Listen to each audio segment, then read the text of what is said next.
ఏ లగ్నంలో పుట్టిన వారికైనా గ్రహాలన్నీ రాహుకేతు మధ్య ఉన్నా లేదా కేతు రాహు మధ్య ఉన్నా దాన్ని కాలసర్పదోషంగా మనం పరిగణించాలి. ఈ కాలసర్పదోషం ఉండేటువంటి వాళ్ళు జీవితంలో సెటిల్ అవ్వటానికి చాలా టైం పడుతుంది. వీరికి వృత్తి ఉద్యోగాల్లో సమస్యలు ఉంటాయి, వివాహాది శుభకార్యాలు బాగా లేట్ అవుతాయి, కొంతమంది స్థిరాస్తులను పోగొట్టుకుంటారు, కొంతమంది వ్యాపారాలు కూడా చేసి నష్టపోతారు. వీరికి తరచూ ప్రమాదాలు జరగటం, ఆరోగ్య సమస్యలు రావడం కూడా జరుగుతూ ఉంటుంది. ఇది కాలసర్పదోషం ఉండేటువంటి వాళ్ళు కొన్ని ప్రత్యేకమైన పరిహారాలు కనుక పాటించినట్లయితే ఈ కాలసర్పదోషం నుంచి బయటపడతారు. అలాగే లగ్నం నుండి గురువు నుండి, అంటే లగ్నం నుండి కానీ గురుగ్రహం నుండి కానీ 1, 5, 9 భావాల్లో కనుక రాహుగ్రహం ఉన్నా దాన్ని మనం సర్పదోషంగా పరిగణించాలి. సర్పదోషం ఉండేటువంటి వాళ్ళకు కూడా ఇంచుమించు ఇటువంటి ఫలితాలే ఉంటాయి, కానీ కాలసర్పదోషం కంటే కొంచెం తక్కువ స్థాయిలో ఫలితాలు వచ్చే అవకాశం ఉంటుంది. ఈ కాలసర్పదోషం ఉండేటువంటి వాళ్ళు జీవితంలో సెటిల్ అవ్వలేరు త్వరగా.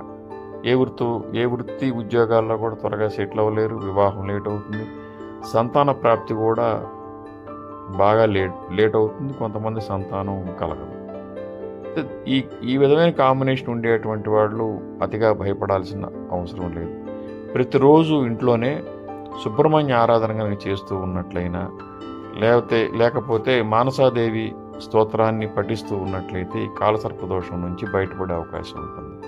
ఈ కాలసర్పదోషం ఉండేటువంటి వాళ్ళు సర్పసూక్తంతో శివాలయంలో 41 రోజుల పాటు అభిషేకం కనుక చేస్తూ ఉన్నట్లయితే ఈ సర్పదోష బాధలు, కాలసర్పదోష బాధలు తొలగిపోతాయి.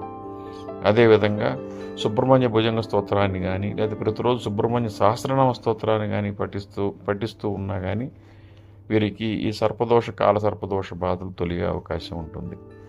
ఈ కాలసర్పదోషం ఉండేవాళ్ళు నవరత్నాల ఉంగరం ధరించటం మంచిది. అలాగే వీళ్ళు నియమబద్ధమైన జీవితాన్ని గడపాలి, ఎటువంటి వ్యసనాలకు లోను కాకూడదు, పెద్దలను గౌరవించాలి.